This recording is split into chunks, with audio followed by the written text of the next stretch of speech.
Morning, everybody. Join me, won't you, as we take a look at these two symbols and what they have to teach us about love and the great commandment Jesus spoke about in this week's gospel. Love and do as you will. That's probably my favorite quote from St. Augustine.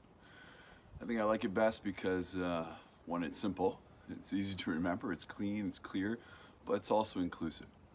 The rest of the reading goes like this, and I think it connects to this week's gospel. Love and do as you will.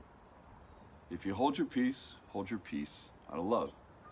If you cry out of love. If you correct someone, correct them out of love. If you spare them out of love. Let the root of love be in you. Nothing can spring from it but good. When Jesus is calling us to the great commandment, he's calling us to love. Calling us to love God, self, and others. It's a trinitarian love. One feeds the other. One builds on the other. One cannot be separated necessarily from the other. Sort of like this fidget spinner. So when Jesus shares the great commandment, he's in many ways sharing that love. So the Pharisee asked Jesus, "Teacher, which commandment of the law is the greatest?" He said to them, "You shall love the Lord your God with all your heart, with all your soul, and with all your mind. This is the greatest and the first commandment. And the second's like this: you shall love your neighbor as yourself."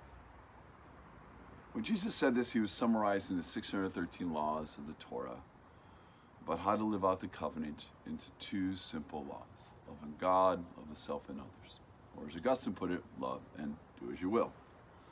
So even though the Pharisee's trying to trick Jesus, even though he's trying to trick him into breaking the law, what he really does is break open the law. He expands it, and he expands the commandment to love. Not just love of God, love God with your heart, your soul, your mind, your body, but to love others and to love ourselves. That's what the invitation is. That's how it expands. That's how it's Trinitarian. It also is a love that calls Jesus, or brings Jesus to the cross. So I suggest to my students, this is the model for Christian leadership.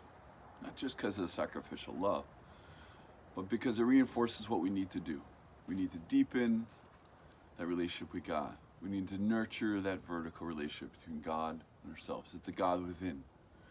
And when we can do that, we can deepen that relationship, we can be grounded in our why, and that can lead us to the horizontal. It can lead us to reach out to others. It can lead us to bring God's love to others in the world.